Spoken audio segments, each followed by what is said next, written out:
First contacted by number 51.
All right, guys, we've got the new fuel pump installed.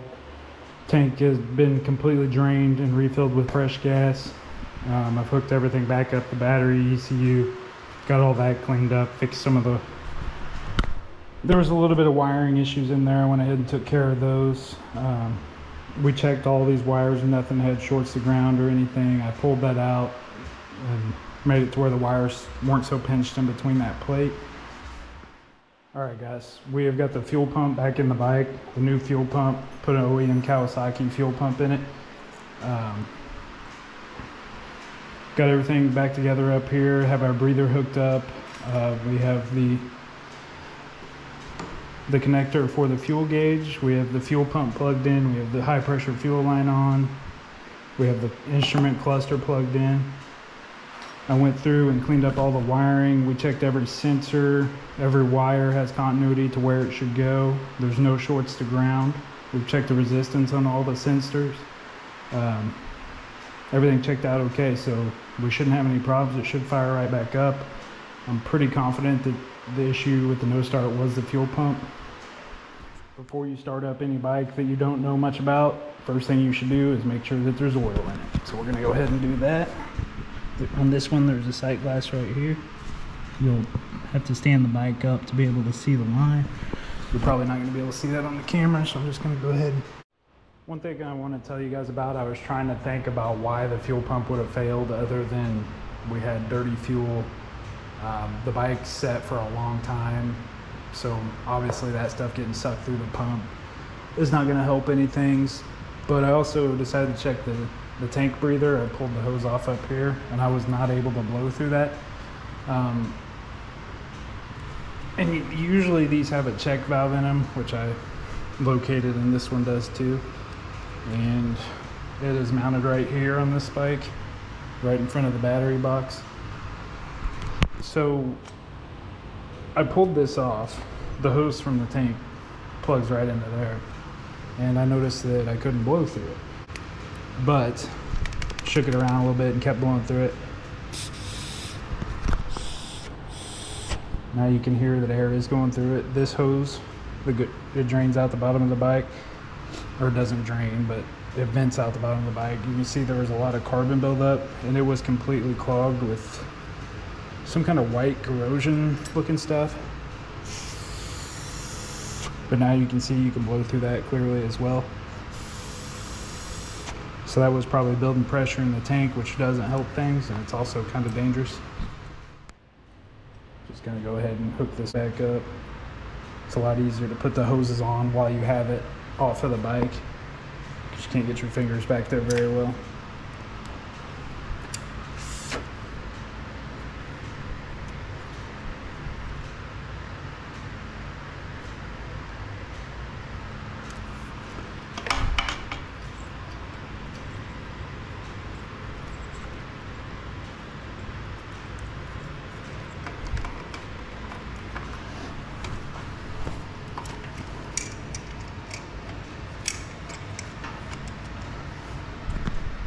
Go ahead and get that pushed back in there and mounted up. It is a 10mm bolt, in case you ever need to know.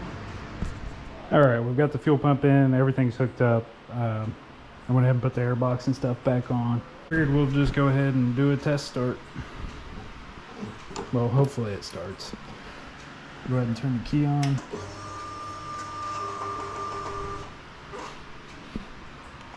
You hear the fuel pump priming.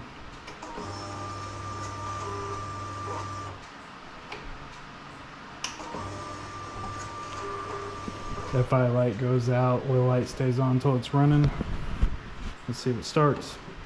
Pull the clutch in.